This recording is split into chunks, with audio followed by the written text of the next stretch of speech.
You are listening to the Standards Desk of News from The Standard Show, the podcast that brings you the stories behind the standards.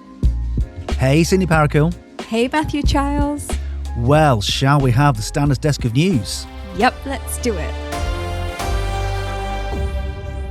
Yes, this is the Standards Desk of News. News about standards and standards in the news. And this time we are covering stories from February 2026.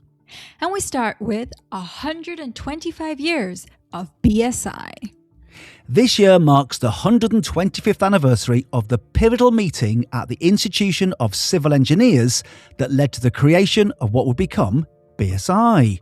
At that meeting, Sir John Wolfe Barry proposed a motion that a committee of 6 members be appointed to consider the advisability of standardising the various kinds of iron and steel sections, and if found advisable, then to consider and report as to what steps should be taken to carry such standardisation into practice. The anniversary celebrates BSI's legacy as the world's first national standards body and the ongoing impact of its work. Today, 125 years on, BSI operates in 195 countries, serving over 80,000 clients worldwide, while continuing to shape safer, fairer and more sustainable practices across industries and communities globally. Much more to come on this anniversary throughout the year. And it's 25 years of global standards cooperation. This year marks 25 years of the world standards cooperation between the IEC, ISO, and ITU. To celebrate, the newly appointed presidents of the IEC and ISO, Jim Matthews and Khalid Sufi, met with ITU leaders and the IEC and ISO Secretary Generals for high-level discussions on shared priorities and strengthening global collaboration, and in particular on supporting an all-electric, connected and digital future.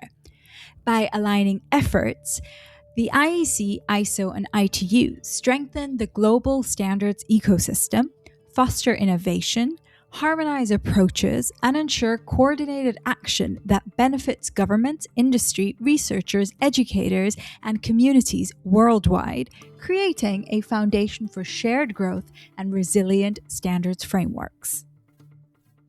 New Toy Safety Standard. BSI has published BSEN 71-1, Safety of Toys, Part 1, Mechanical and Physical Properties, completing the updates to the EN 71 series and further enhancing protections for children at play. The standard sets out the safety requirements and test methods for toys designed for children under 14, with specific guidance for infants and toddlers, including soft-filled and simple toys. It covers design, packaging, marking, and labelling to ensure toys are safe when used as intended or in foreseeable ways. Though certain products like electrical equipment, sports gear, or collector items are excluded from the standard scope. EN 71-1 supports manufacturers, regulators, and educators in delivering toys that are fun, reliable, and safe, giving families confidence in everyday play. Protecting workers from climate risks. New international guidance has been published to help organizations protect workers from the growing health and safety risks posed by climate change. ISO PAS 45007 provides practical risk-based advice for managing hazards from extreme heat, flooding, air pollution, new technologies, and climate adaptation or mitigation measures. The guidance is designed for organizations of all sizes and sectors, including those with or without formal occupational health and safety management systems. By applying the guidance, organizations can take proactive, coordinated action to create safer, healthier, and more sustainable workplaces in a changing climate. Check out the standards in 10 minutes we published on 45007 last month. And talking of 10, it's 10 Emmys and counting for multimedia standards. Yes, we are in awards season, and here's a story you may have missed from late last year. The ISO IEC JTC1 Subcommittee 29's MPEG Systems Working Group 3, has won a Technology and Engineering Emmy Award for its work on the MPEG Common Media Application Format, or CMAF.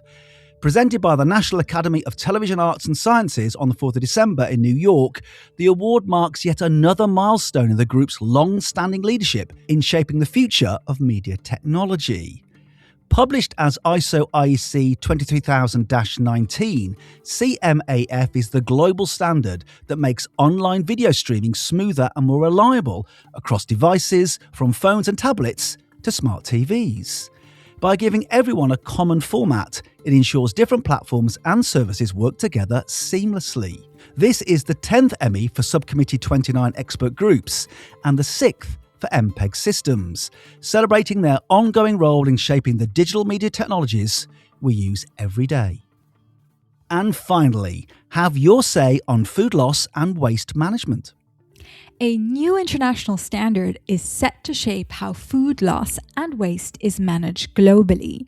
ISO 20001, Food Loss and Waste Management Minimization Management System, has reached its final development stage, establishing a benchmark from farm to fork. Although the public consultation closed in December 2025, BSI and Harper Adams University are still collecting practical industry feedback ahead of the ISO Technical Committee meeting in March 2026. Professionals across the food chain, from production to redistribution, are invited to contribute, helping make ISO 20001 practical, effective, and market-ready. Get involved and have your say now. Details of how to do so are in the show notes. They are indeed, as are links to some of the other stories we have featured today. And the show notes are also where you can find details of our socials and all the other ways to get in touch with us here on The Standard Show. Well, thank you, Cindy Parakill. Thank you, Matthew Childs. For February 2026, that's the Standard's Desk of News.